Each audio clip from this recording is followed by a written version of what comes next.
Hello Mark, I am Kiwi. My number is 31. I am freshman. Today the title of speech is How to Speak Up Yourself. The speaker is Adam Galinsky. Speaking up is hard to do. I understood the true meaning of this phrase exactly 1 month ago. When my wife and I became new parents, it was a massive moment. It was exhilarating and elating, but it was also scary and terrifying. And it got particularly terrifying when we got home from the hospital, and we were unsure whether our little baby boy was getting enough nutrition from breastfeeding, and we wanted to call our pediatrician, but we also didn't want to make a bad first impression or come across as a crazy, neurotic parent. And so we worried and we waited. When we got to the doctor's office the next day, she immediately gave him formula because he was pretty dehydrated. Our son was fine now, and our doctor has reassured us we can always contact her. But in that moment, I should have spoken up, but I didn't. But sometimes we speak up when we shouldn't, and I learned that over 10 years ago when I let my twin brother down. My twin brother is a documentary filmmaker, and for one of his first films, he got an offer from a distribution company, so he was excited and he was inclined to accept the offer. But as a negotiations researcher, I insist he make a counter offer, and I helped him craft the perfect one. And it was perfect. It was perfectly insulting. The company was so offended. They literally withdrew the offer, and my brother was left with nothing. And I've asked people all over the world about this dilemma of speaking up when they can assert themselves, when they can push their interests, when they can express an opinion, when they can make an ambitious act. And the range of stories are very and diverse, but they also make up a universal tapestry. Can I correct my boss when they make a mistake? Can I confront my coworker who keeps stepping on my toes? Can I challenge my friend's insensitive joke? Can I tell the person I love the most my deepest insecurities? And through this experience, I've come to recognize that each of us have something called a range of acceptable behavior. Now, sometimes we are too strong. We push ourselves too much. That's what happened with my brother. Even making an offer was outside his range of acceptable behavior, but sometimes we are too weak. That's what happened with my wife and I. And this range of acceptable behaviors, when we stay within our range, were rewarded. When we step outside that range, we get punished in a variety of ways. We get dismissed or demanded or even ostracized, or we lose that raise or that promotion or that deal.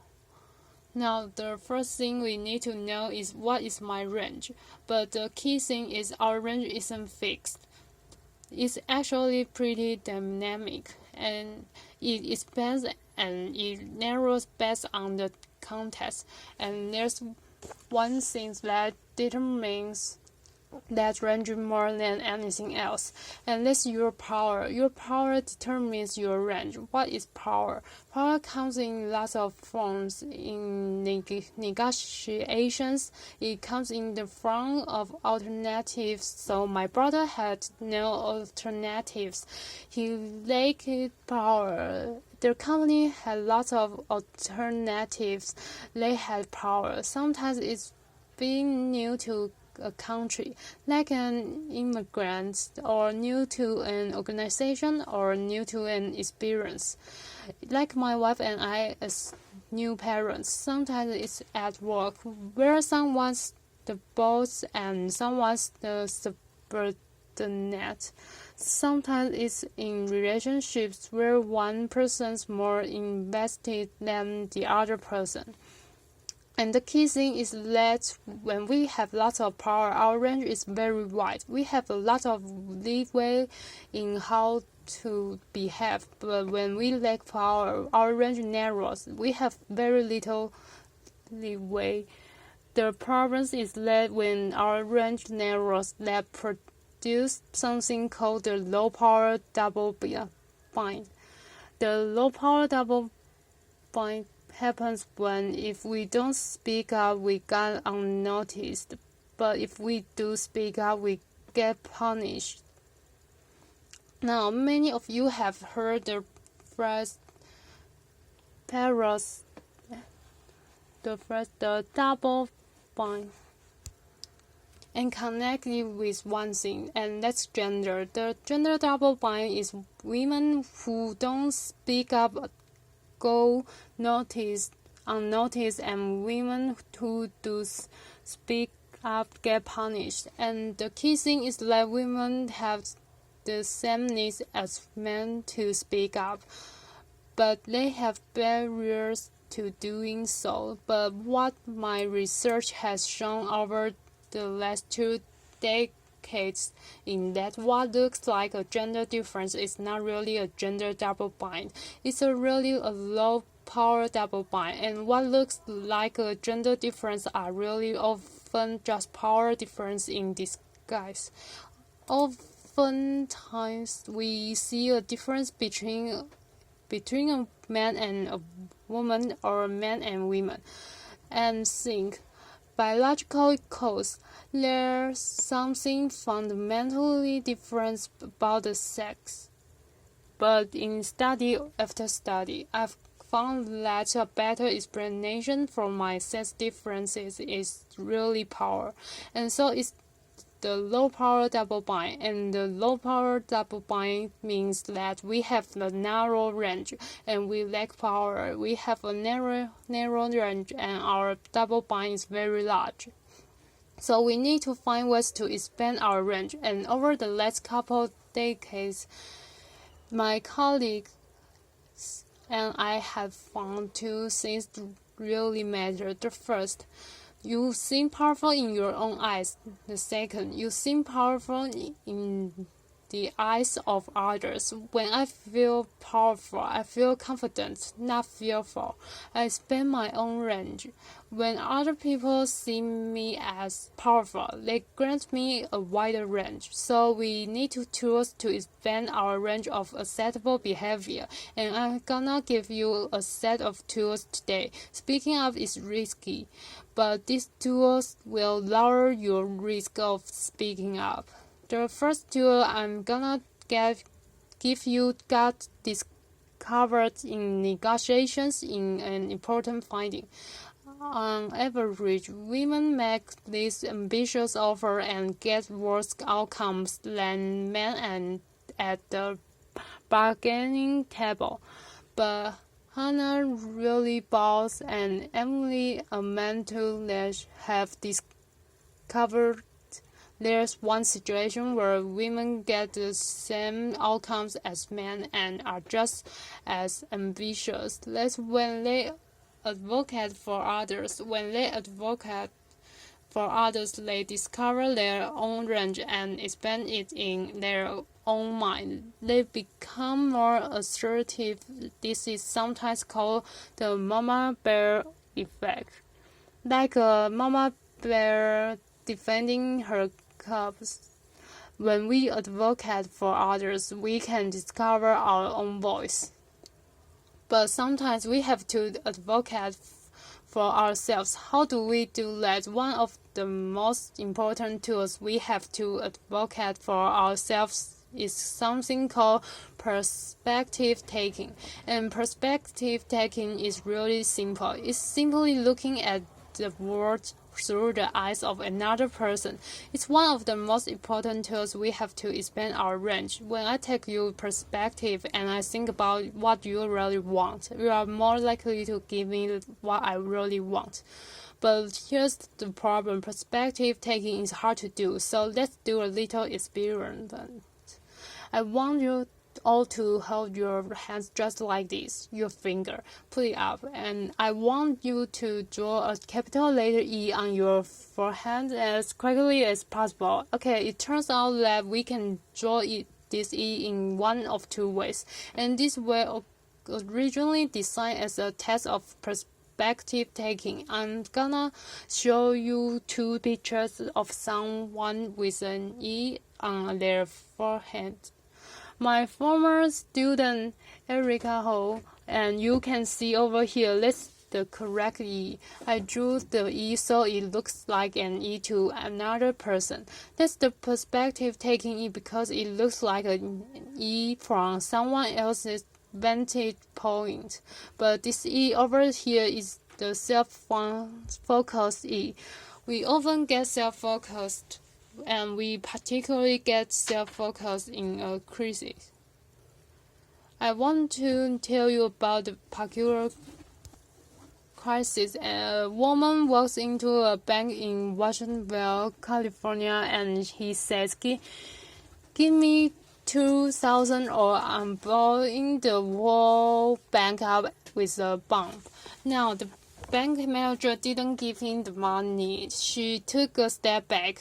She took his perspective and she noticed something really important. He asked for a specific amount of money. So she said, why did you ask for 2,000? And he said, my friend is gonna be invested unless I get him 2,000 immediately. And she said, oh, you don't want to rob the bank, you want to take out a loan. Left her. Why don't you come back to my office and we can have you fill out the paperwork? Left her.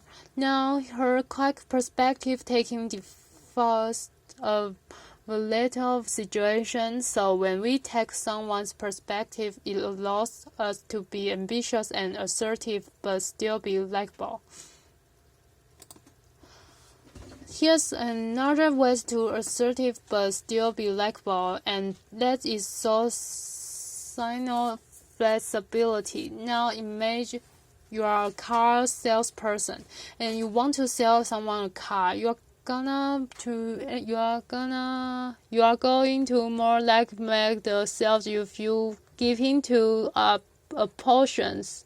Let's say portion 24,000 for this car and a 5-year warranty, or a portion B 23,000 and a 3 years warranty. My research shows that when you give people a choice among portions, it lowers their defenses and they are more likely to accept your offer.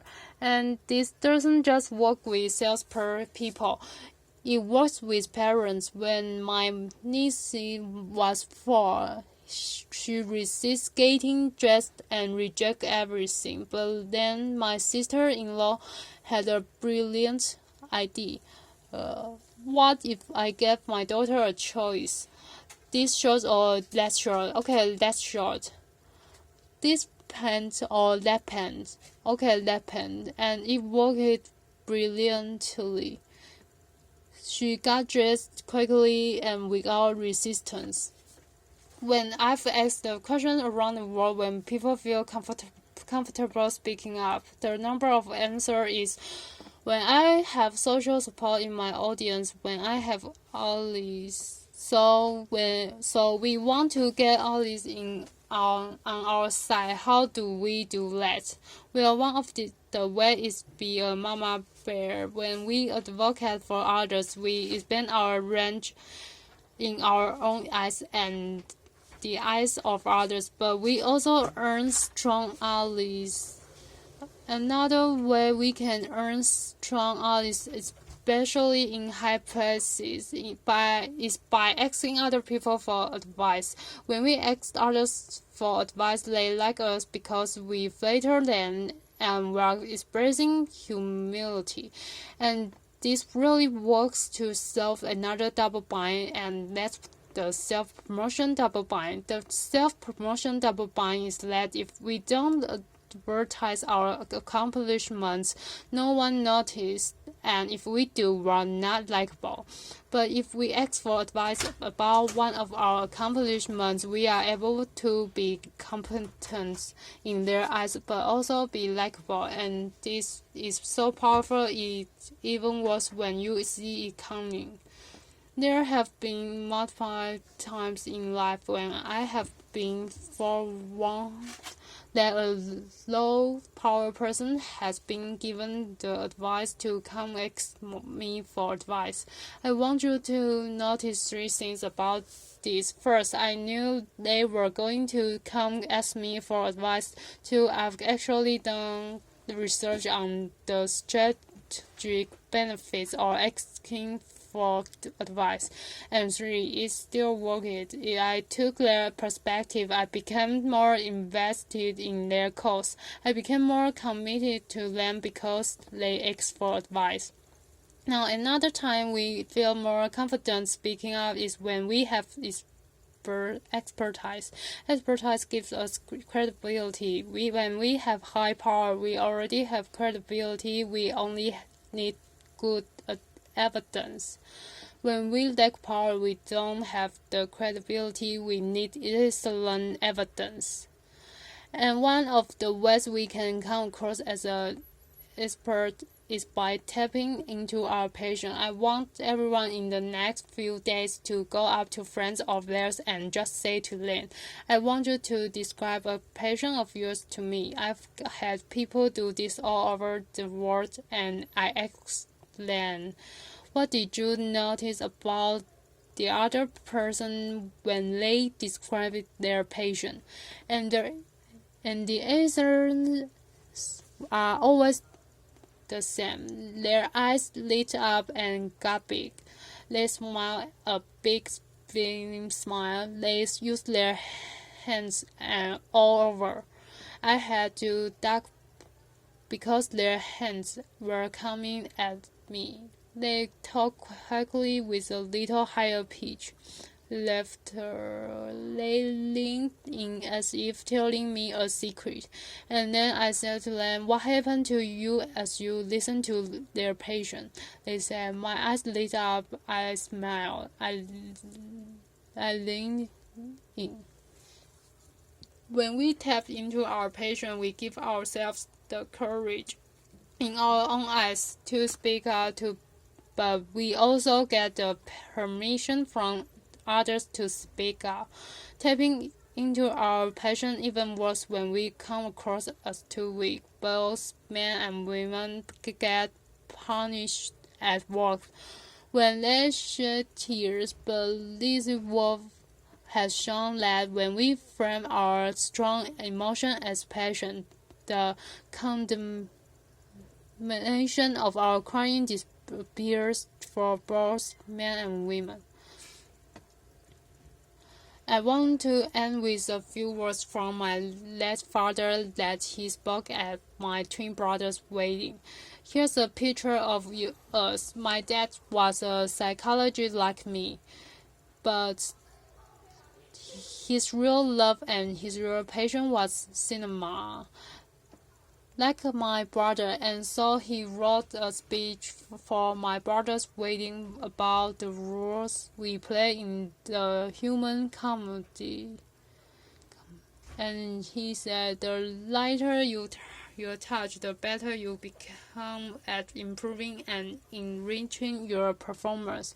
Those who embrace their roles and work to improve their performance grow, change and expand the self. Play it well, and your days will be mostly joyful. What my dad was saying is that we've all been assigned ranges and roles in this world. But he was also saying the essence of this talk. Those roles and ranges are constantly expanding and evolving. So when a sense calls for you, be a ferocious mama bear and a humble advice seeker. Have excellent evidence and strong allies. Be a passionate perspective taker, and if you use those tools, and each and every one of you can use these tools, you will expand your range of acceptable behavior, and your days will be mostly joyful. Thank you. Applause.